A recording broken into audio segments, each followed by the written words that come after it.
বিশিষ্ট ব্যক্তি ও রাজনীতিবিদদের হত্যার হুমকির অভিযোগে রাজধানীর তেজগাঁও থেকে এক জামায়াত কর্মী গ্রেফতার। আইএস সন্দেহে বাড্ডা থেকে আটক আরও এক। কোনো ধর্মই উগ্রবাদ সমর্থন করে না বলছেন চিন্তাবিদরা। ধর্মের আড়ালে যে কোনো অপচেষ্টা রুখতে ঐক্যবদ্ধভাবে সবাইকে এগিয়ে আসার তাগিদ। জঙ্গি দমনে কৌশলী হচ্ছে পুলিশ, জনগণকে সম্পৃক্ত করার পরিকল্পনা। সক্রিয় করা হচ্ছে কমিউনিটি পুলিশিং প্রক্রিয়াকে। মাদারীপুরে এক পরীক্ষার্থী ও তার স্বজনকে গণধর্ষণের অভিযোগ। ভুক্তভোগী পরিবারকে হুমকি দিচ্ছে অভিযুক্তরা। মামলা নিতে গড়িমসি পুলিশের। এবং ব্রিটেনে 50,000-এর বেশি বাংলাদেশি এখনও মেশিন রিডেবল পাসপোর্ট পাননি। সময় লাগবে আরও 2 বছর বলছে হাই কমিশন। উদ্বেগে প্রবাসীরা।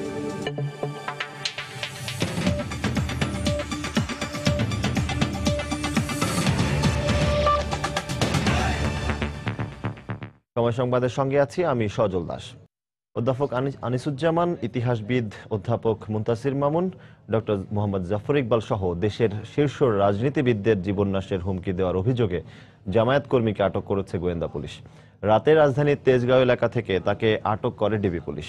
এছাড়া আইএসের পক্ষে কাজ করা অভিযোগে বাড্ডা এলাকা থেকে আরও একজনকে আটক করা হয়।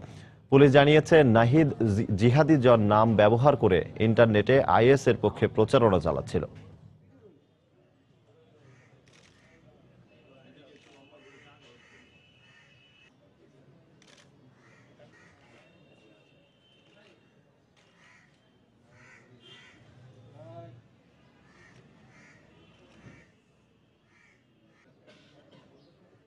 দর্শক, এই মুহূর্তে ডিএমপি মিডিয়া সেন্টারে আছেন সহকর্মী খান মোহাম্মদ রুমেল। আমরা সরাসরি চলে যাচ্ছি তার কাছে।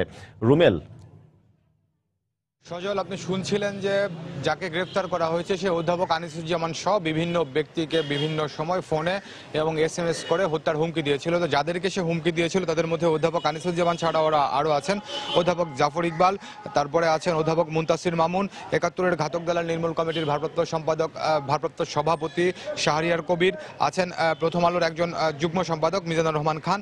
আর এছাড়াও বিভিন্ন সময় এই ব্যক্তি অর্থমন্ত্রী আবুল মাল আব্দুল মুহিত, কৃষিমন্ত্রী মতিয়া চৌধুরী, সাবেক আইনমন্ত্রী শফিক আহমেদ সহ অনেক মানুষকে সে হত্যার হুমকি দিয়েছিল। সে বিভিন্ন ধরনের অশ্লীল SMS তাদেরকে পাঠিয়েছিল, এমনটা আমরা গোয়েন্দা পুলিশের কাছ থেকে জানতে পেরেছি। এবং তাকে আপনার গত রাতে রাজধানীর তেজগাঁও এলাকা থেকে গ্রেফতার করা হয়েছে। পুলিশের সদস্যরা প্রাথমিকভাবে আমাদের এতটুকু জানিয়েছেন। এবং যাকে গ্রেফতার করা হয়েছে তার নাম আব্দুল হক এবং সে জামাত শিবিরের রাজনীতির সঙ্গে যুক্ত, সেটিও আমরা জেনেছি। তবে একটা বিষয় এখানে একটু জানাতে চাই, সে বিভিন্ন সময় কিন্তু তার নাম যদিও আব্দুল হক, সে নিজেকে বিভিন্ন নামে পরিচয় দিত। তার মধ্যে ফাইজুর রহমান পরিচয় দিত, কখনো কখনো সালে আহমেদ ফুয়াদ পরিচয় দিত, আবার কখনো মাওলানা সাদ নামে তার পরিচয় দিত এবং সে এই ধরনের হুমকি তাকে দিয়ে আসছিল। তো তাকে মাত্রই গতকাল গ্রেফতার করা হয়েছে। এবং এই বিষয়ে আপনি জানেন যে কিছুক্ষণের মধ্যেই ঢাকা মহানগর গোয়েন্দা পুলিশের পক্ষ থেকে সংবাদ সম্মেলনে আনুষ্ঠানিকভাবে কথা বলা হবে। তো এরপরে হয়তো যে এই বিষয়গুলোতে বিস্তারিত আরও তথ্য আমি আপনার জানতে পারবো এবং সেটি আমি আপনাকে সঙ্গে সঙ্গে জানানোর চেষ্টা করব। আর একটা বিষয় আপনি জানেন যে গত কয়েকদিন ধরেই কিন্তু আমরা যদি দেখি যে এই বছরের ঘটনা, অর্থাৎ চলতি বছরের মে মাসে কিন্তু প্রথম আনসারুল্লাহ বাংলা টিমের নামে ঢাকা বিশ্ববিদ্যালয়ের উপাচার্যের কার্যালয়ে একটি চিঠি এসেছিল। তো সেইখানে আপনার ঢাকা বিশ্ববিদ্যালয়ের উপাচার্য সহ 15 জন বুদ্ধিজীবী রাজনীতিবিদ তাদের নাম ছিল, তাদেরকে হুমকি দেওয়া হয়েছিল। এর আগেও বিভিন্ন সময় কিন্তু অনেক ব্যক্তিকে এই ধরনের হুমকি দেওয়া হয়েছিল, হত্যার হুমকি দেওয়া হয়েছিল, কিংবা তাদের যে প্রগতি ছিল তার চর্চা তারা করেন, কিংবা তারা যেসব বক্তব্য দেন, যেসব কথাবার্তা বলেন সেইগুলো বন্ধ রাখার জন্য তাদেরকে আহ্বান জানানো হয়েছিল। এই ধরনের হুমকি কিন্তু গত প্রায় বছর দেড়েক ধরেই দেখি আমরা আসছে। তো এই প্রথম আমরা দেখলাম যে এই ধরনের হুমকির সঙ্গে জড়িত অভিযোগে একজনকে গ্রেফতার করা হয়েছে। তো আপনাকে আমি যেটি জানিয়েছি যে যখন এই বিষয়ে আনুষ্ঠানিক সংবাদ সম্মেলন হবে তখনই আরো বিস্তারিত তথ্য এবারে আপনাকে আমি বলতে পারবো। আরেকটা বিষয় একটু জানাতে চাই আপনাকে যে ঢাকা মহানগর গোয়েন্দা পুলিশই বাড্ডা এলাকা থেকে আরো একজনকে গ্রেফতার করেছে, তার নাম নাহিদ হোসেন। তো সে আপনার আইএসের হয়ে প্রচারণা চালাতো, কিংবা নিজেকে আইএসের সদস্য পরিচয় দিত, এই ধরনের প্রোপাগান্ডা ইন্টারনেটে চালাতো, তেমনটাই আমরা এখন পর্যন্ত জেনেছি। তো দুটি বিষয়ে আমি যখন এই সংবাদ সম্মেলনটি অনুষ্ঠিত হবে সেই বিষয়ে পুলিশের সদস্যরা কি বলেন সেই বিষয়গুলো আমি আপনাকে জানাতে চেষ্টা করব। তো ডিএমপির মিডিয়া সেন্টার থেকে আমার কাছে এখন পর্যন্ত এতটুকুই ছিল। সজল। দেশের বিশিষ্টজনদের এবং শীর্ষ রাজনীতিবিদদের মোবাইলে হুমকি দেওয়ার অভিযোগে রাজধানী থেকে আটক করা হয়েছে শিবির কর্মীকে, এবং এ বিষয়ে কিছুক্ষণ পরে ডিএমপি মিডিয়া সেন্টারে গোয়েন্দা পুলিশ ব্রিফিং করবে। এ বিষয়ে জানাচ্ছিলেন সহকর্মী খান মোহাম্মদ রুমেল। সাম্প্রতিক সময়ে ধর্মের দোহাই দিয়ে এক এক করে হত্যা করা হচ্ছে মুক্ত চিন্তার মানুষদের। ধর্মীয় বিশ্লেষকরা বলছেন, যারা ধর্মের নামে এমন উগ্রবাদের বিষ বাষ্প ছড়াচ্ছেন তারা কলুষিত করছেন সমগ্র মানবজাতি, দেশ ও সমাজকে, সেই সাথে ধর্মকেও। তারা বলছেন, এ থেকে উত্তরণে বিচারহীনতা সংস্কৃতি থেকে বেরিয়ে এসে উদ্যোগী হতে হবে সরকার ও ধর্মীয় নেতাদের। বিস্তারিত জানাচ্ছেন তোহা খান তামিম। গণজাগরণ মঞ্চের আন্দোলন তখন তুঙ্গে। ব্লগার রাজীব হায়দার হত্যার মাধ্যমে শুরু হয় এক নতুন সংঘাত, যার সবশেষ শিকার প্রকাশক ফয়সাল আরেফিন দীপন। আর এসব হত্যাকাণ্ডের প্রতিটিরই দায় স্বীকার করছে কোনো না কোনো উগ্র ধর্মীয় গোষ্ঠী। তবে বিভিন্ন ধর্মের চিন্তাশীল ব্যক্তিরা বলছেন, কোনো ধর্মেই এমন উগ্রবাদের স্থান নেই। ইসলামের নামে আতঙ্কবাদ ছড়াচ্ছে, জঙ্গিবাদ ছড়াচ্ছে, এরাও ইসলামের অর্ধেক ব্যাখ্যা দিচ্ছে। হাদিসের বিষয়বস্তুটা এই ধরনের, তুমি যদি নিজেকে মুমিন বা মুসলিম বলে মনে করো, তাহলে তুমি তোমার ভাইকে আতঙ্কগ্রস্ত করো না। অহিংসাই পরম ধর্ম, প্রত্যেক ধর্মেই এই কথা বলে। আর স্বামী বিবেকানন্দ এই কথা বলেছেন, সেই প্রকৃত ধার্মিক যে নিজ ধর্মের নিষ্ঠা রাখবে এবং অন্য প্রত্যেকটি ধর্মের শ্রদ্ধা রাখবে। তবে মত প্রকাশের ক্ষেত্রেও অন্যের বিশ্বাসে আঘাত করা যাবে না বলে মনে করেন এই ধর্মযাজক। তার যার বিশ্বাস, সেটা যেন আমরা রক্ষা করি, সংরক্ষণ করি। সে বিশ্বাসের উপর আমরা যেন কোনোভাবে কোনো আঘাত আমরা না করি। আর এই সংকট থেকে উত্তরণে সরকারের পাশাপাশি ধর্মীয় প্রতিনিধিদের এগিয়ে আসতে হবে বলে মনে করছেন সংশ্লিষ্টরা। যে সমাজে বলেছেন যে তোমরা ঐক্যবদ্ধভাবে, সম্মিলিতভাবে এগুলোকে প্রতিরোধ করো। যারা ইসলাম সম্পর্কে বিদগ্ধ, তাদের সকলেরই উচিত হবে ইসলামের একটা পূর্ণাঙ্গ ব্যাখ্যা মানুষের সামনে তুলে ধরা, মানুষের ভাষা। সাংঘর্ষিক কার্যকলাপের দ্বারা ধর্মীয় দূরত্ব না বাড়িয়ে পারস্পরিক সহমর্মিতা ও সৌহার্দ্যপূর্ণ আচার আচরণ দ্বারা দূরত্ব কমাতে হবে। তাহলেই আমাদের নতুন প্রজন্ম পাবে এক সংঘাতহীন শান্তিময় পরিবেশ। এমনটাই মনে করছেন ধর্মীয় চিন্তাশীল মানুষরা। তোহা খান তামিম, সময় সংবাদ, ঢাকা। এদিকে জঙ্গি সংগঠনগুলো কাজের পদ্ধতি এবং আক্রমণের কৌশলে পরিবর্তন আনায় তাদের প্রতিরোধে এবার পুলিশও ভিন্ন পথ অবলম্বন করতে যাচ্ছে। এক্ষেত্রে জঙ্গি ও সন্ত্রাসী দমনে জনগণকে সম্পৃক্ত করতে চায় চট্টগ্রামের পুলিশ প্রশাসন। তাই দীর্ঘদিন ধরে নিষ্ক্রিয় থাকা কমিউনিটি পুলিশিং সিস্টেমকে সক্রিয় করা হচ্ছে। বিস্তারিত জানাচ্ছেন কমল দে। এক দশক আগে বাংলাদেশে জঙ্গিবাদের বিস্তার ঘটল। সাম্প্রতিক সময়ে টার্গেট আক্রমণের ক্ষেত্রে পরিবর্তন এনেছে সক্রিয় জঙ্গি সংগঠনগুলো।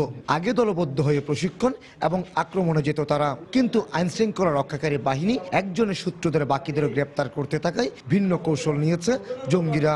এই যে তাদের ধরন, এই ধরনগুলি সম্বন্ধে তাদের মূল উদ্দেশ্য একটা অ্যানার্কি সৃষ্টি করা রাষ্ট্রের মধ্যে, যাতে মানুষ গণতন্ত্র বিমুখ হয়ে দাঁড়ায়। তো সেই জন্য জনগণকে নিয়েই কিন্তু জঙ্গিবাদকে দমন করতে হবে।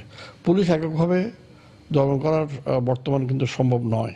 বন্দরনগরী চট্টগ্রামে নিষিদ্ধ ঘোষিত জঙ্গি সংগঠনগুলোর সদস্যরা ছোট ছোট গ্রুপ করে বাসা ভাড়া নিয়ে থাকছে। এই অবস্থায় জঙ্গিবাদ দমনে সাধারণ মানুষকে সম্পৃক্ত করতে চায় পুলিশ।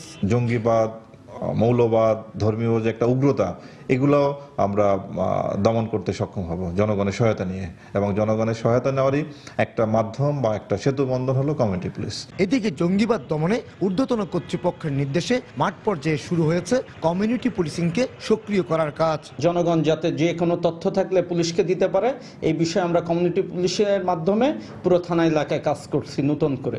পুলিশ কর্মকর্তারা জানিয়েছেন, কমিউনিটি পুলিশিং এর জন্য নগরের 41টি ওয়ার্ডে ওয়ার্ড কমিটির পাশাপাশি 16টি থানায় থানা কমিটি এবং একটি কেন্দ্রীয় কমিটি গঠন করা হবে। আর ডিসেম্বরে এসব কমিটির সদস্যদের নিয়ে সমাবেশ করবে পুলিশ প্রশাসন। কমল দে, সময় সংবাদ, চট্টগ্রাম। জিয়া অরফানেজ ট্রাস্ট ও চ্যারিটেবল ট্রাস্ট দুর্নীতি মামলায় হাজিরা দিতে বিএনপি চেয়ারপারসন বেগম খালেদা জিয়া বৃহস্পতিবার আদালতে যাবেন না বলে জানিয়েছেন তার আইনজীবী। বেগম জিয়ার আইনজীবী অ্যাডভোকেট সানাউল্লাহ মিয়া বলেন, কাল আদালতে না গেলেও মামলার পরবর্তী তারিখে তিনি আদালতে যাবেন। গত বৃহস্পতিবার দুর্নীতির এই দুই মামলায় সাক্ষ্য গ্রহণ শেষে কাল পরবর্তী দিন ধার্য করেন আদালত। দীর্ঘ দুই মাস 10 দিন লন্ডনে থাকার পর গত শনিবার বিকেলে দেশে ফেরেন বেগম জিয়া। রাজধানীর ভিকারুন্নিসা নূন স্কুল অ্যান্ড কলেজের ছাত্রী যৌন হয়রানির ঘটনায় অভিযুক্ত শিক্ষক পরিমল জয়ধরের রায় ঘোষণা করা হবে আজ। এই মুহূর্তে নিম্ন আদালতে আছেন আমাদের রিপোর্টার সাদিকুর রহমান। বিস্তারিত জানতে আমরা সরাসরি চলে যাচ্ছি তার কাছে। সাদিক। সজল, আজকে একটি গুরুত্বপূর্ণ ধর্ষণ মামলার রায় হতে যাচ্ছে। ছাত্রী ধর্ষণের অভিযোগে ভিকারুন্নিসা নূন স্কুলের যে শিক্ষক পরিমল জয় ধর, তার বিরুদ্ধে যে দায়ের করা মামলাটি, সেই মামলাটি আজকে রায় ঘোষণার জন্য দিন ধার্য রয়েছে। আজকে দুপুরের যে কোনো সময় এই রায় ঘোষণা করতে পারেন ঢাকার নারী ও শিশু নির্যাতন দমন ট্রাইব্যুনালের যে বিচারক রয়েছেন সালেহ উদ্দিন আহমদ, উনি এই রায় ঘোষণা করবেন বলে আমরা জানতে পেরেছি। এবং ওনার পক্ষে মানে রাষ্ট্রপক্ষের যিনি রয়েছেন ফোরকার মিয়া পিপি, বিশেষ পিপি, এবং মাহফুজ মিয়া, উনি হচ্ছেন আসামি পক্ষের আইনজীবী। এবং একটু জানিয়ে রাখি যে আজকে কিন্তু এই রায় ঘোষণাকে কেন্দ্র করে আজকে সকালে পরিমল জয় ধরকে কারাগার থেকে আদালতে হাজির করা হয়েছে বেলা 10টার দিকে, এবং তাকে গারদখানায় রাখা হয়েছে। এখনও আদালতে এজলাসে তোলা হয়নি। যখন রায় ঘোষণার পূর্ব মুহূর্তে তাকে এজলাসে তোলা হবে এবং তার উপস্থিতিতে এই রায় পড়ে শোনাবেন আদালত। এবং একটু জানিয়ে রাখি যে এই মামলার মোট 40 জন সাক্ষীর মধ্যে 28 জনের সাক্ষ্য গ্রহণ শেষ হয়েছে। এবং 2013 সালে কিন্তু এই মামলার যে ভিকটিম, অর্থাৎ যে ধর্ষণের শিকার যে নারী মেয়েটি, সেই 22 আগস্ট এই ভিকটিমের সাক্ষ্য গ্রহণ করা হয় 2013 সালে। আদালতে এই সাক্ষ্য গ্রহণ করেন, রুদ্ধদ্বারে এই সাক্ষ্য গ্রহণ করা হয় ম্যাজিস্ট্রেটের কক্ষে। এই যিনি ভিকটিম রয়েছেন, অর্থাৎ ধর্ষণের শিকার মেয়েটি, সেই ধর্ষণের শিকার মেয়েটি তার যে ধর্ষণের ঘটনা এবং অভিযুক্ত যে শিক্ষক পরিমল জয়ধর, তাকে যে প্রলোভন দেখিয়ে তাকে প্রথম ধর্ষণ করে এবং পরবর্তীতে আবার যে মোবাইল ফোনে ধারণকৃত যে ভিডিওটি, সেই ভিডিওটি দেখিয়ে ব্ল্যাকমেল করে তাকে আবার পুনরায় ধর্ষণ করা হয়, সেই অভিযোগগুলি দায়ের করে তিনি। এবং একটু জানিয়ে রাখছি, ভিকারুন্নেসা নূর স্কুল অ্যান্ড কলেজের যে আপনার যে যৌন হয়রানির শিকার হয় সেই ছাত্রী, সেই 2011 সালের 5 জুলাই বাড্ডা থানায় এই ধর্ষণের অভিযোগে তার বিরুদ্ধে কিন্তু পরিমল জয়ধরের বিরুদ্ধে এই ভিকটিমের যে বাবা, তিনি কিন্তু বাদী হয়ে ধর্ষণ মামলা করেন। এবং এই ধর্ষণ মামলায় পরবর্তীতে আমরা যেটি জানতে পেরেছি, অভিযোগে বলা হয় যে 2011 সালের 28 মে এই ঘটনাটি ঘটে এবং তদন্তকারী কর্মকর্তা, যিনি এই মামলার যে ডিবি রয়েছে, ডিবির কর্মকর্তা রয়েছেন মাহমুদ খোদা, তিনি স্কুলের যে বসুন্ধরা শাখার যে প্রধান এবং লুৎফর রহমান এবং অধ্যক্ষ হোসনে আরা বেগম, তাকে অব্যাহতির সুপারিশ করে এবং তার শুধুমাত্র পরিমলকে অভিযুক্ত করে এই অভিযোগপত্র দেওয়া হয়। এবং পরবর্তীতে যে এই বিষয়টি হয় যে তার বিরুদ্ধে অভিযোগ গঠন করা হয় 2013 সালের 7ই মার্চ এই পরিমলকে প্রধান আসামি করে, এবং অন্যান্য যে শিক্ষক ছিলেন অর্থাৎ যিনি হোসনে আরা বেগম, তাকে এই অভিযোগপত্র থেকে বাদ দেওয়া হয় এবং তার বিরুদ্ধে এই অভিযোগ গঠন করে এবং সাক্ষ্য গ্রহণ করা হয়। এবং সাক্ষ্য গ্রহণের শেষ পর্যায়ে এসে গত 10 নভেম্বর এই রায় ঘোষণার জন্য দিন ধার্য করা হয়। এবং সেই দিনেই কিন্তু এই দুই পক্ষের, অর্থাৎ আসামি পক্ষ এবং রাষ্ট্রপক্ষের যুক্তিতর্কর মাধ্যমে কিন্তু এই মামলার বিচার কার্য শেষ হয়। তো আজকে রায় ঘোষণার মধ্য দিয়েই আসলে এই যে আলোচিত ধর্ষণ মামলা, সেই ধর্ষণ মামলার আসলে বিচারটি পাওয়া যাবে। এবং এই ছিল আদালতের সর্বশেষ তথ্য। সজল, ছাত্রী যৌন হয়রানির ঘটনায় অভিযুক্ত শিক্ষক পরিমল জয়ধরের রায় ঘোষণা করা হবে আজ। এ বিষয়ে আদালত প্রাঙ্গণ থেকে আমাদের সাথে যোগ দিয়েছিলেন সহকর্মী সাদিকুর রহমান, তিনি জানাচ্ছিলেন বিস্তারিত। সময় সংবাদে আরও থাকছে। বাংলাদেশ ভারত সীমান্ত সম্মেলন শুরু, পাচার চোরাচালান প্রতিরোধ সহ আলোচনা হবে দুদেশের সীমান্ত নিরাপত্তা নিয়ে। এবং দেশের বেসরকারি প্রতিষ্ঠানে চাকরি নিয়ে সন্তুষ্ট নয় কর্মরত শ্রমিকরা, কাজ অনুযায়ী বেতন ভাতা ও সুযোগ সুবিধা না থাকাকে দায়ী করছেন কর্মীরা। হাতে লেখা পুরনো বাংলাদেশি পাসপোর্টে এক দেশ থেকে অন্য দেশে ভ্রমণের শেষ সময় 24 নভেম্বর হলেও ব্রিটেনে এখনও 50,000-এর বেশি বাংলাদেশি এমআরপি আওতার বাইরে রয়ে গেছেন। লন্ডনের হাইকমিশন জানিয়েছে এই পাসপোর্ট দিতে সময় লাগবে আরও 1.5 থেকে 2 বছর। এ নিয়ে উদ্বেগ উৎকণ্ঠায় আছেন প্রবাসী বাংলাদেশিরা। ব্রিটেনে বসবাসরত বাংলাদেশি নাগরিকদের এমআরপি প্রদানের প্রক্রিয়া গতিশীল করার লক্ষ্যে বাংলাদেশ হাইকমিশন ইতিমধ্যে বিশেষ ব্যবস্থা গ্রহণ করেছে। অতিরিক্ত জনবলের মাধ্যমে বাড়তি সময়ে এমআরপি আবেদন গ্রহণ করেছে হাইকমিশন। 2011 সালের 16 সেপ্টেম্বর থেকে ব্রিটেনে মেশিন রিডেবল পাসপোর্টের কার্যক্রম শুরুর পর গত 4 বছরে 48,000 পাসপোর্ট প্রদান করেছে যুক্তরাজ্যস্থ বাংলাদেশ হাইকমিশন। বাকি রয়ে গেছে আরও 50,000-এর বেশি। হাইকমিশনের কর্মকর্তারা ধারণা করছেন এই 50,000 ব্রিটেন প্রবাসী বাংলাদেশিকে এমআরপি প্রদান করতে সময় লাগতে পারে আরও 2 বছর। হাতে লেখা পাসপোর্টের এক্সপায়ারির ব্যাপারে সরকারি কোনো নির্দেশনা আমরা অফিসিয়ালি এখনো পাইনি, তবে পত্রপত্রিকা মারফত আমরা জানতে পেরেছি যে 24 নভেম্বরের পর সেটা গ্রহণযোগ্য হবে না। এই জন্য যে সমস্ত প্যাসেঞ্জার আমাদের কন্ট্যাক্টে আসতেছে এই সমস্যা নিয়ে, তাদেরকে আমরা বলছি যদি আপনার হাতে সময় থাকে আপনি এখান থেকে মেশিন রিডেবল পাসপোর্ট নিয়ে যান, অথবা বাংলাদেশে যদি চলে যান তাহলে ইমিডিয়েটলি মেশিন রিডেবল পাসপোর্ট সংগ্রহ করে পরবর্তীতে আপনি ইউকেতে আসবেন। ক্র্যাশ প্রোগ্রামের আন্ডারে এমআরপি করার ব্যাপারে এখন পর্যন্ত কোনো গাইডলাইন পাইনি। অবশিষ্ট 50,000 যে আছে তাদের এমআরপি দেওয়ার ক্ষেত্রে যেহেতু প্রতি মাসে আমরা প্রায় 2,500 মতো পাসপোর্ট দিচ্ছি, সেক্ষেত্রে 1.5 থেকে 2 বছর সময় লাগবে বলে আমি মনে করি। এদিকে প্রবাসী বাংলাদেশিরা বলছেন মেশিন রিডেবল পাসপোর্টের কার্যক্রমে আরো বেশি প্রচারণা প্রয়োজন ছিল, আর এই মেশিন রিডেবল পাসপোর্ট না থাকায় অনেকে পড়ছেন নানা ভোগান্তিতে। হাই কমিশনের পক্ষ থেকে জানানো হচ্ছে জানানোটা সাফিসিয়েন্ট নয়, আরো ভালো করে প্রচারণা হওয়া দরকার ছিল। আমি রিসেন্টলি হলিডে পাইছি, টিকিট বুকিং করছি, তো হাই কমিশনে যোগাযোগ করলাম, ওরা বলে 1 থেকে 1.5 মাস সময় লাগবে এমআরপি পাসপোর্টের জন্য। বিরাট একটা ভোগান্তির মধ্যে পড়ছি। প্রায় 10 লাখ হাতে রাখা পাসপোর্টের মেয়াদ রয়ে গেছে 2018 সাল পর্যন্ত। যারা এই পাসপোর্ট নিয়ে বিদেশে অবস্থান করছেন তারা দেশে ফিরে যেতে কোনো সমস্যা নেই, তবে বাংলাদেশ থেকে বিদেশে ফিরে আসার সময় এই পাসপোর্টের কার্যকারিতা না থাকায় বেশ বিবেকে পড়তে হবে প্রবাসীদের। আর এ নিয়ে অন্যান্য দেশের প্রবাসীদের মতো ব্রিটেন প্রবাসীরা রয়েছেন উদ্বেগ ও উৎকণ্ঠায়। শোয়েব কবির, সময় সংবাদ, লন্ডন। দেশের বিভিন্ন স্থানে আইন শৃঙ্খলা রক্ষাকারী বাহিনীর যৌথ অভিযানে নাশকতার বিভিন্ন মামলায় বিএনপি ও জামায়াত শিবিরের নেতাকর্মী সহ 104 জনকে গ্রেফতার করা হয়েছে। পুলিশ জানিয়েছে, নাশকতা প্রতিরোধে দেশব্যাপী যৌথ বাহিনীর অভিযান অব্যাহত রয়েছে। এরই অংশ হিসেবে গতকাল সন্ধ্যা থেকে আজ সকাল পর্যন্ত ঝিনাইদহের বিভিন্ন স্থানে অভিযান চালিয়ে জামায়াতের 5 জন সহ এক শিবির কর্মীকে গ্রেফতার করা হয়। একই সময় নাশকতা ছাড়াও হত্যা, ছিনতাই সহ বিভিন্ন মামলায় আরও 27 জন গ্রেফতার করে পুলিশ। এছাড়া নড়াইল থেকে 42 ও সাতক্ষীরা থেকে 29 জনকে গ্রেফতার করেছে যৌথ বাহিনী। ফরিদপুরে দুর্বৃত্তদের হামলায় গুরুতর আহত হিন্দু বৌদ্ধ খ্রিস্টান ঐক্য পরিষদের সাধারণ সম্পাদক অলোক সেনকে উন্নত চিকিৎসার জন্য ঢাকায় আনা হয়েছে। গত রাতে তাকে ঢাকা মেডিকেল কলেজ হাসপাতালে ভর্তি করা হয়।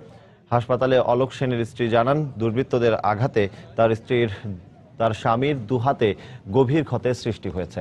ফরিদপুর মেডিকেল কলেজে তার প্রাথমিক চিকিৎসা হলেও ঝুঁকিমুক্ত রাখতে তাকে ঢাকায় আনা হয়েছে। গতকাল বিকেলে ফরিদপুরের নিজ বাসার সামনে মুখোশ পরা কয়েকজন যুবক অলোক সেনকে এলোপাতাড়ি কুপিয়ে পালিয়ে যায়। এ ঘটনায় এখনও কোনো মামলা হয়নি বলে জানিয়েছে পুলিশ।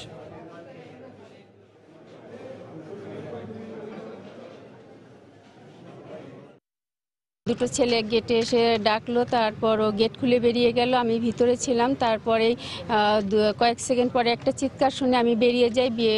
গিয়ে দেখি যে এলোপাথারি কোপ দিচ্ছে। আমি তাড়াতাড়ি আমার হাজব্যান্ডকে জড়িয়ে ধরি, চিৎকার দিয়ে আশেপাশের লোকজন আসে, তখন ওরা আমাকে ধাক্কা মেরে ফেলে তারপর একটা কোপ দিচ্ছে। দেওয়ার পরে ওরা আর কি চিৎকার দিলে আশেপাশের লোকজন এগিয়ে আসছে, তখন ওরা পালিয়ে গেছে।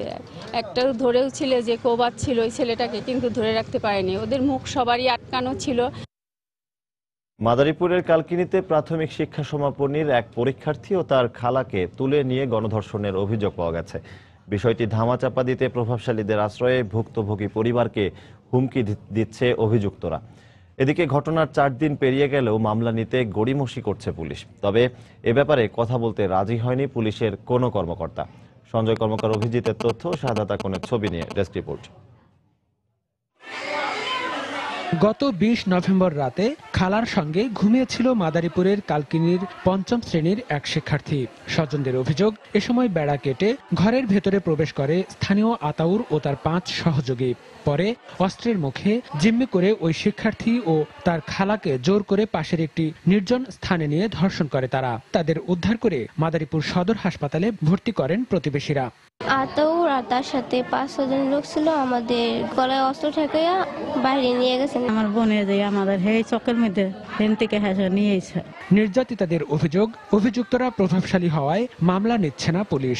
তবে এ বিষয়ে ক্যামেরার সামনে কোনো কথা বলতে রাজি হয়নি পুলিশ। ভয় ঠয় দেখাইয়া মানে আমার কোনো লড়াচড়া দিতে দেয় নাই। আমার কথা যদি তুমি বলো কোবাইয়া শেষ করে ফেলবো। ঢাকা থানায় মামলা দিতে গেছে, আমাকে মামলা নেয় নাই। অন্যদিকে অভিযুক্তদের দ্রুত আইনের আওতায় আনার দাবি জানিয়েছেন এলাকাবাসী। ওরা যে কাজগুলা করছে ওকে পাশে বিরাট রেকর্ড আছে, বড় ধরনের মামলা মোকদ্দমা আছে। সামনে জানি কেউ এই কাজ না করে, আমি জন্য আমরা ন্যায্য বিচার চাই। এদিকে শারীরিক পরীক্ষার পর নির্যাতিতাদের হাসপাতালের 1 স্টপ ক্রাইসিস সেলে চিকিৎসা দেওয়া হচ্ছে। যথাযথ চিকিৎসা চলছে। তাদের যে আলামত সেটা আমরা নিয়েছি, সেটা আমরা পরীক্ষার জন্য পাঠিয়েছি। ঘটনার পর থেকে অভিযুক্ত আতাউর ও তার সহযোগীরা পলাতক রয়েছে। সময় সংবাদ, মাদারীপুর। বাংলাদেশ ভারত সীমান্ত ইস্যু নিয়ে 2 দেশের জেলা প্রশাসক পর্যায়ে বৈঠক শুরু হয়েছে। সকাল 10টায় চট্টগ্রাম সার্কিট হাউসে শুরু হয় বৈঠক, শেষ হবে দুপুরে। বৈঠকে চট্টগ্রাম ছাড়াও ভারত সীমান্তবর্তী বাংলাদেশের বান্দরবান, রাঙামাটি ও খাগড়াছড়ির জেলা প্রশাসকরা অংশ নেন। আর ভারতের পক্ষে মিজোরাম প্রদেশের বিভিন্ন জেলা প্রশাসনের ঊর্ধ্বতন কর্মকর্তারা উপস্থিত আছেন। এতে বাংলাদেশে নিযুক্ত ভারতীয় সহকারী হাইকমিশনার সোমনাথ ঘোষ সহ দুদেশের আইনশৃঙ্খলা বাহিনীর ঊর্ধ্বতন কর্মকর্তারাও অংশ নেন। বাংলাদেশের সীমান্তবর্তী পার্বত্য জেলা ও ভারতের মিজোরাম প্রদেশের সীমান্তে পাচার ও চোরাচালান সহ বিভিন্ন অপরাধ দমনে করণীয় সম্পর্কে আলোচনাই এ বৈঠকের মূল উদ্দেশ্য।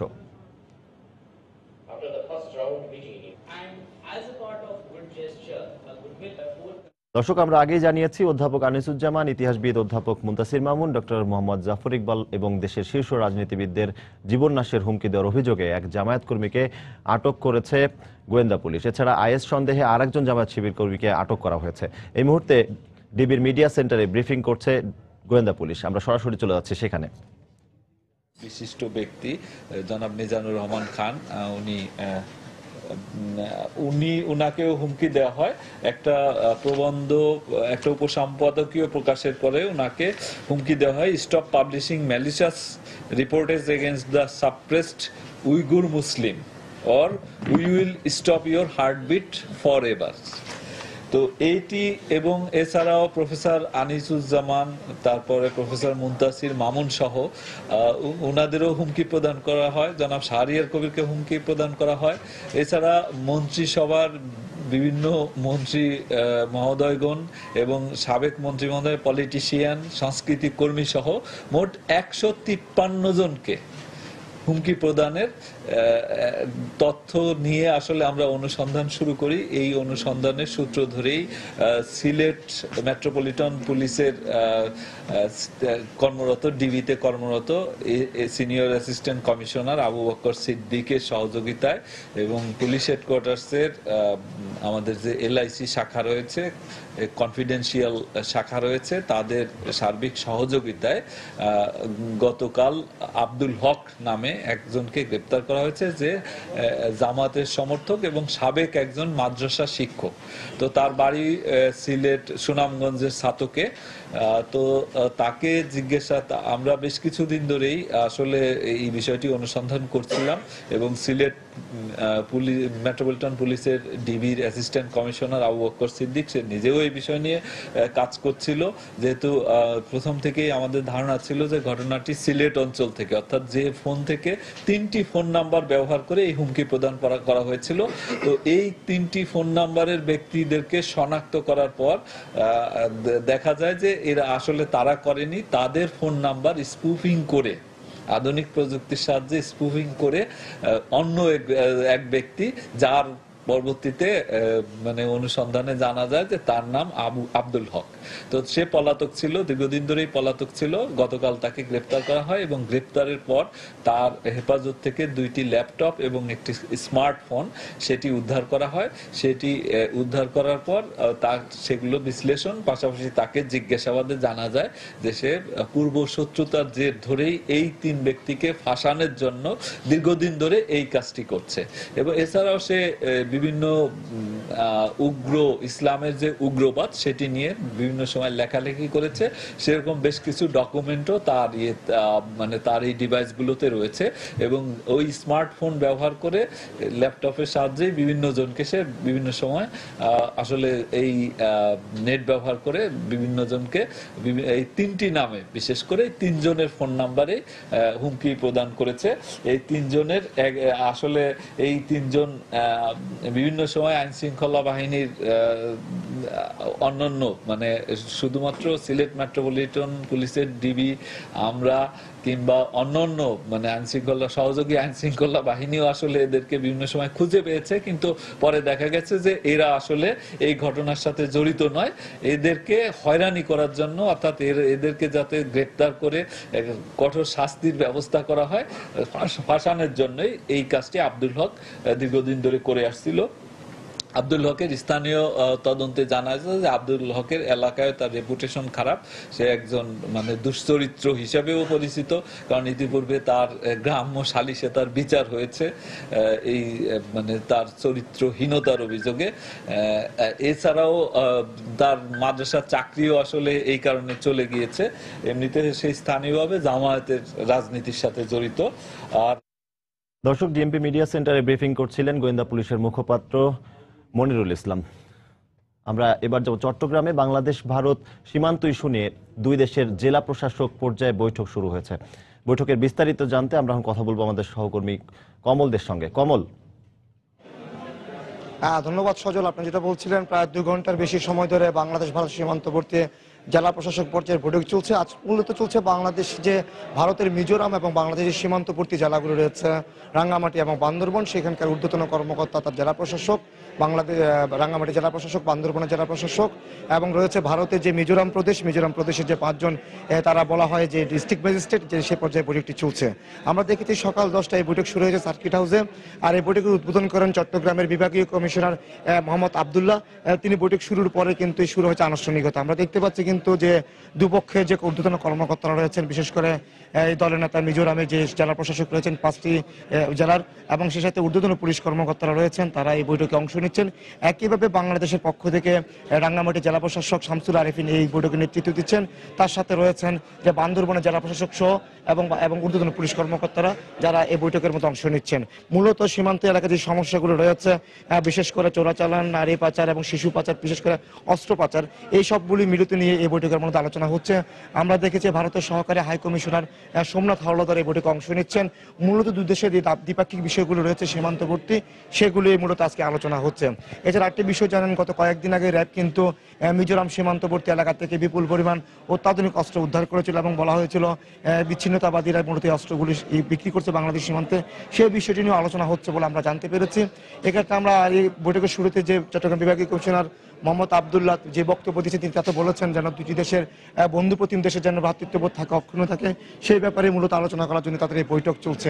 এবং আমরা যতটুকু জানতে পেরেছি, আজ মূলত মিজোরাম সীমান্তবর্তী যে ভারতে বাংলাদেশের বান্দরবন এবং রাঙ্গামাটি জেলা প্রশাসকের এই বৈঠক অংশ নিচ্ছেন। আর আগামী ডিসেম্বরের 24 তারিখ নাগাদ আরেকটি বৈঠক অনুষ্ঠিত হবে। সেখানে হবে মূলত ত্রিপুরা, অর্থাৎ ত্রিপুরা রাজ্যে ভারতের, এবং সে সাথে বাংলাদেশের চট্টগ্রাম এবং সাথে পাশাপাশি ফেনী সহ আশপাশের যে জেলাগুলো রয়েছে, তাদের জেলা প্রশাসকরা আগামী সেই বৈঠক অংশগ্রহণ করবেন। অর্থাৎ এটা ভারত বাংলাদেশ সীমান্তে একটি সিরিজ বৈঠক। আর সিরিজ বৈঠক প্রথম দিন মিজোরাম, আগামীতে বৈঠক হবে ত্রিপুরা ভিত্তিক। এখন পর্যন্ত এই ছিল বাংলাদেশ ভারত যৌথ বৈঠকের সর্বশেষ খবর। বাংলাদেশ ভারত সীমান্ত ইস্যু নিয়ে দুই দেশের জেলা প্রশাসক পর্যায়ে বৈঠক চলছে। এ বিষয়ে জানাতে চট্টগ্রাম সার্কিট হাউস থেকে আমাদের সাথে যোগ দিয়েছিলেন সহকর্মী কমল দে। দেশের বেসরকারি প্রতিষ্ঠানগুলোতে কর্মরত বেশিরভাগ কর্মীরই তাদের চাকরি নিয়ে সন্তুষ্টি নেই। আর এই অসন্তোষের পেছনে কাজের পরিধি অনুযায়ী প্রত্যাশিত বেতন ভাতা ও কর্মপরিবেশে সুযোগ সুবিধার অভাবকে দায়ী করছেন এ খাতের কর্মীরা। তবে বিভিন্ন খাতভিত্তিক মজুরি কাঠামো নির্ধারণ সম্ভব হলে চাকরিতে অসন্তুষ্টির হার কমানো সম্ভব বলে মনে করছেন চাকরিদাতারা। বিস্তারিত জানাচ্ছেন এজি মাহমুদ। প্রাইভেট সেক্টরে এ ধরনের একটা নীতিমালা আনা উচিত, যার আন্ডারে অ্যাটলিস্ট যারা এমপ্লয়ি আছে তারা একটা নিয়মের মধ্যে আসতে পারে যে আমাদের জব নিশ্চয়তা থাকবে। আমাকে দিয়ে যে পরিমাণ খাটিয়ে নিচ্ছে, আমার মনে হয় যে স্যালারিটা পর্যাপ্ত নয়। প্রমোশনের ক্ষেত্রে দেখা যাচ্ছে যে কর্মদক্ষতা এই জিনিসগুলো বিবেচনায় না এসে তারা তাদের কাছের জনকে প্রমোশন দেওয়ার ক্ষেত্রে প্রাধান্য দিয়ে থাকে।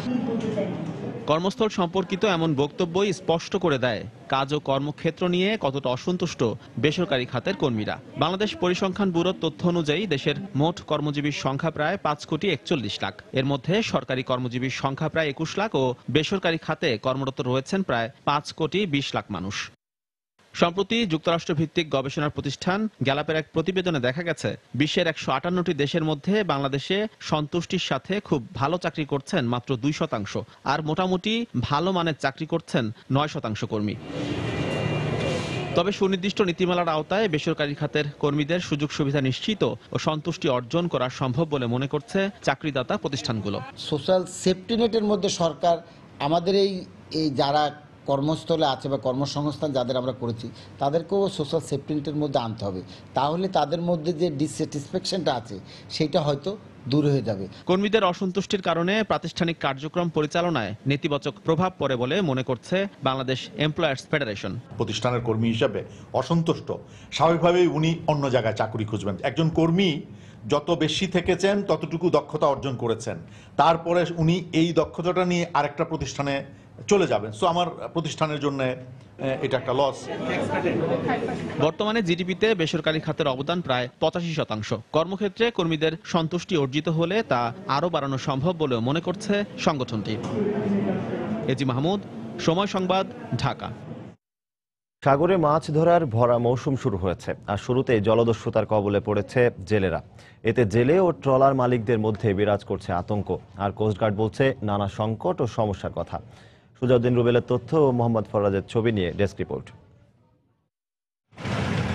জেলে ও ফিশিং ট্রলার মালিকদের মতে শীতের সঙ্গে সঙ্গে বঙ্গোপসাগরে মাছ ধরার ভরা মৌসুম শুরু হয়, আর শুরুতে মাছও ধরা পড়ছে প্রচুর। কিন্তু প্রতিদিন সাগরের বিভিন্ন পয়েন্টে জলদস্যুর কবলে পড়তে হচ্ছে জেলেদের। বিশেষ করে মহেশখালীর সোনাদিয়া থেকে সুন্দরবনের পয়েন্ট পর্যন্ত জলদস্যুরা হানা দিচ্ছে প্রতিনিয়ত। এতে চরম আতঙ্কের মধ্যে দিন কাটাচ্ছেন তারা। অন্যদিকে ফিশিং ট্রলার মালিকদের মধ্যে নেমে এসেছে চরম হতাশা। সাগরে যাইলে আমরা ডাকাইতে আমাগরে গুলি করতে আছে, প্রতিদিন দূরাইতে আছে, গ্যাসের দ্বারে ধরে লাইনে, কুতির দিয়ে লাইনে ধরে, 8 বাম 10 বাম মুগুরে লাইনে ধরে, মাঝে মালাকে অসম্ভব নির্যাতন করে, মারে ধরে, মানে গুলি মারে, বাতারে মরে যাওয়ালে তাদের কোনো যায় আসে না। সাগরে যেতে পারতেছি না, আমাদেরকে ডাকাতে মারধর করে।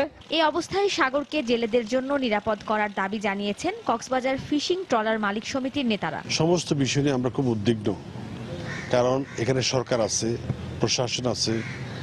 সরকার চাইলে ডাকাতরা এক মুহূর্ত থাকতে পারে না। আর কক্সবাজারে দায়িত্বরত কোস্টগার্ডের কর্মকর্তা জানালেন, জনবল ও নৌযান সংকটের মধ্যেও তারা যথাসাধ্য চেষ্টা চালাচ্ছেন। কাঠের বোর্ড আছে, আমরা পেট্রোলিং করি, এটার মানে স্পিড তো কত, মানে ঘন্টায় আমরা 5 কিলো যাইতে পারি। এই কাঠের বোর্ড দিয়ে তো আমাদের এত বড় ডিপ সাগরে পেট্রোলিং করা কি আমাদের সম্ভব? কক্সবাজারে ছোট বড় মিলিয়ে ফিশিং ট্রলার রয়েছে প্রায় 4,500, আর 5 লাখ মানুষ মৎস্য আহরণ ও বিক্রি সহ নানা প্রক্রিয়ায় জড়িত। সময় সংবাদ, কক্সবাজার। জাতিসংঘে নবনিযুক্ত বাংলাদেশ স্থায়ী প্রতিনিধি মাসুদ বিন মোমেনের পরিচয়পত্র গ্রহণ করেছেন মহাসচিব বান কি মুন। মঙ্গলবার জাতিসংঘ সদর দপ্তরে পরিচয়পত্র হস্তান্তর করা হয়। সে সময় বাংলাদেশের রাষ্ট্রপতি ও প্রধানমন্ত্রীর পক্ষ থেকে শুভেচ্ছা জানান মাসুদ বিন মোমেন। এতে মিসেস বান কি মুন, জাতিসংঘের সহকারী মহাসচিব, স্থায়ী প্রতিনিধির স্ত্রী ফাহমিদা জেবিন, মিশনের উপস্থায়ী প্রতিনিধি সাদিয়া ফয়জুন্নেসা উপস্থিত ছিলেন। মাসুদ বিন মোমেন জাতিসংঘে বাংলাদেশের 14তম স্থায়ী কমিটির সদস্য। এর আগে তিনি জাপানে বাংলাদেশের রাষ্ট্রদূত হিসেবে দায়িত্ব পালন করেন।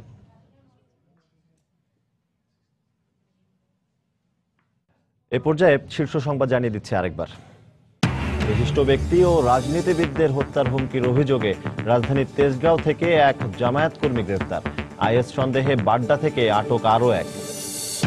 কোনো ধর্মই উগ্রবাদ সমর্থন করে না বলছেন চিন্তাবিদরা। ধর্মের আড়ালে যে কোনো অপচেষ্টা রুখতে ঐক্যবদ্ধভাবে সবাইকে এগিয়ে আসার তাগিদ। জঙ্গি দমনে কৌশলী হচ্ছে পুলিশ, জনগণকে সম্পৃক্ত করার পরিকল্পনা। সক্রিয় করা হচ্ছে কমিউনিটি পুলিশিং প্রক্রিয়াকে। মাদারীপুরে এক পরীক্ষার্থী ও তার স্বজনকে গণধর্ষণের অভিযোগ। ভুক্তভোগী পরিবারকে হুমকি দিচ্ছে অভিযুক্তরা। মামলা নিতে গড়িমসি পুলিশের। এবং ব্রিটেনে 50,000-এর বেশি বাংলাদেশি এখনো মেশিন রিডেবল পাসপোর্ট পাননি। সময় লাগবে আরও 2 বছর বলছে হাইকমিশন। উদ্বেগে প্রবাসীরা। এই ছিল এখনকার মতো। যে কোনো খবর পেতে ভিজিট করুন সময়নিউজ.tv। যে কোনো বাংলা লিংক, রবি ও সিটিসেল নম্বর থেকে সময় সংবাদের খবর, অনুষ্ঠান সম্পর্কে জানতে এবং যে কোনো তথ্য সময় সংবাদকে জানাতে ডায়াল করুন 16242 নম্বরে। এছাড়া এইমাত্র পাওয়া খবর আপনার মোবাইলে পেতে SMS করুন *SN লিখে যে কোনো নম্বর পাঠিয়ে দিন 16242 নম্বরে। সঙ্গে থাকুন সময়ের।